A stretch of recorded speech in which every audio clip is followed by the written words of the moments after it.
আসসালামু আলাইকুম। আরও একটি ব্লগ ভিডিওতে আপনাদের সবাইকে স্বাগতম। আজকে দুপুরে আমি কী রান্না করলাম সব কিছুই থাকছে, সব কিছুই আমি আপনাদের সাথে শেয়ার করব। তো কাচকি মাছ আমি রান্না করব আজকে, সেই জন্য আমি কাচকি মাছটাকে ভালোভাবে ধুয়ে নিচ্ছি।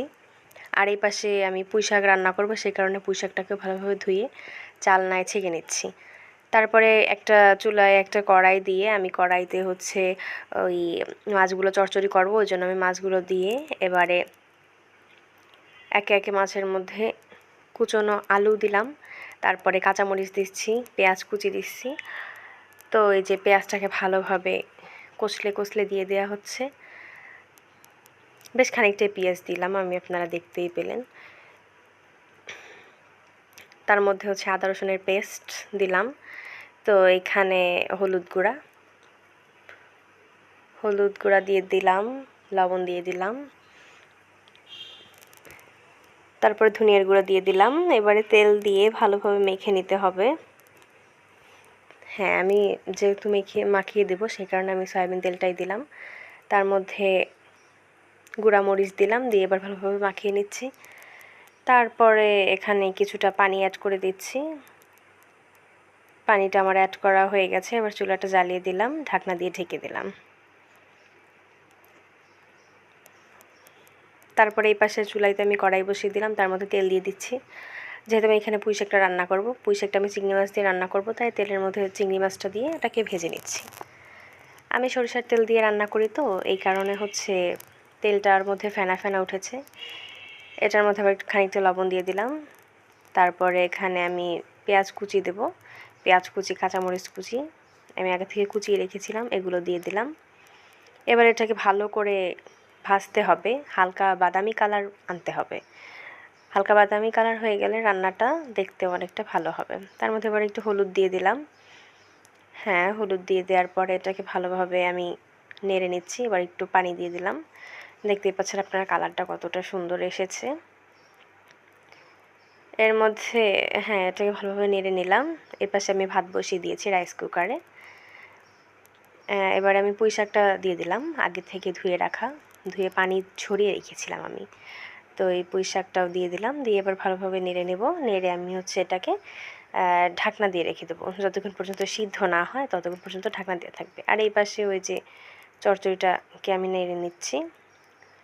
তো পুঁই শাকটা কষানো হয়ে গেলে তার মধ্যে আমি পানি দিয়ে দিলাম। পানি দিয়ে এবার ঢেকে দেবো যতক্ষণ পর্যন্ত সিদ্ধ না হয়। আর এই পাশেও আমার চচ্চড়িটা প্রায় হয়ে যাচ্ছে। এটা কিন্তু আমি একদম শুকনা করব, এখানে কোনো প্রকারের পানি থাকবে না। আর এই পাশ দিয়ে আমার ভাতটা হয়ে যাচ্ছে। আর এখানে আমার দুই চুলায় দুইটা তরকারি আমি বসিয়ে দিয়েছি। এই যে আমার চচ্চড়িটা কিন্তু প্রায় হয়ে গেছে, দেখুন একদম কোনো প্রকারের পানি নেই, একদম শুকনা হয়েছে। এখন আমি এটাকে বেড়ে নেব, বাটিতে সার্ভ করে নিচ্ছি। হ্যাঁ, দেখতে এই যে আমার ভাতটা হয়ে গেছে। চুলাটা আমি রাইস কুকারটা অফ করে দিলাম। তারপরে এই পাশ দিয়ে ঘরটার গুছিয়ে আমি ঝাড়ু দিয়ে দিচ্ছি। রান্নাঘরটাকে প্রথমে পরিষ্কার করলাম, তারপরে আমি এই পাশ দিয়ে আমার রুমটা পরিষ্কার করতে চলে এসেছি। তো আমি রুমটাকে ভালোভাবে পরিষ্কার করে নিচ্ছি, ঝাড়ু দিচ্ছি। হ্যাঁ, প্রথমে রান্নাঘরটা ঝাড়ু দেওয়ার পরে আমি এই পাশ দিয়ে আসলাম ঝাড়ু দিতে। এবারে একে একে প্রত্যেকটি রুম আমি ভালোভাবে এভাবে ঝাড়ু দিয়ে পরিষ্কার করে নিচ্ছি।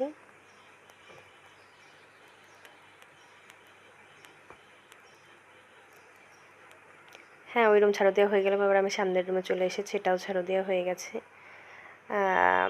বারান্দাটাও ভালোভাবে পরিষ্কার করে নিচ্ছি। এবারে সিঁড়ি টিড়ি দিয়ে ভালোভাবে একটু পরিষ্কার করতে হবে। এবার আমার পরিষ্কার করা হয়ে গেছে। রান্নাঘরে চলে এলাম, দেখতেই পাচ্ছি আমার পুঁই শাকটা কিন্তু খুব ভালোভাবে হয়ে গেছে। একটা ডাটা আমি প্রথম অবস্থায় চাপ দিয়ে দেখলাম, হ্যাঁ খুব ভালোভাবে সিদ্ধ হয়েছে।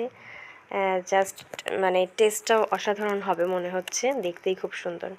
তো সব কিছু গুছানো শেষ, গোসল করে আমি ডাইনিংয়ে চলে এসেছি। এবার খাবার খাবো। আপনাদের দেখিয়ে দিচ্ছি আজকে আমার মেনুতে কী কী ছিল। তো সবটাই আমি আপনাদের সাথে শেয়ার করছি। তারপর একবার দেখিয়ে দিলাম ভাত, তারপরে পুঁই শাক, কাতকি মাছ, তারপরে এই যে দেখতে পাচ্ছেন পেঁয়াজ মরিচ ভর্তা। এটা না হলে তো জাস্ট হয় না। আমাদের বাসায় সবাই এই পেঁয়াজ মরিচ ভর্তাটা খেতে খুবই পছন্দ করে। তো ওটা রেখে এবার চলে এলাম আমি মেশিনে এলাম কিছু কাজ করার জন্য। তো একটা 3 পিস কেটে নিয়েছি। এবারে জামাটা সেলাই করতে বসবো। এই যে আমি সুতা কাটছি ববিনে, সুতাটা ভরে নিলাম।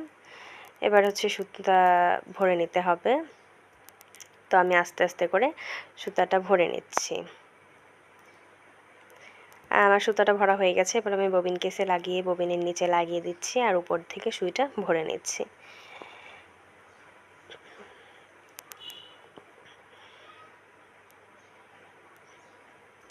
সুতাটা গাঁথা হয়ে গেছে। এবারে আমি নিচে ববিন কেসে লাগিয়ে দিলাম। এবার আমি সেলাই করতে শুরু করব। হ্যাঁ, প্রথমে সেলাই করতে হবে।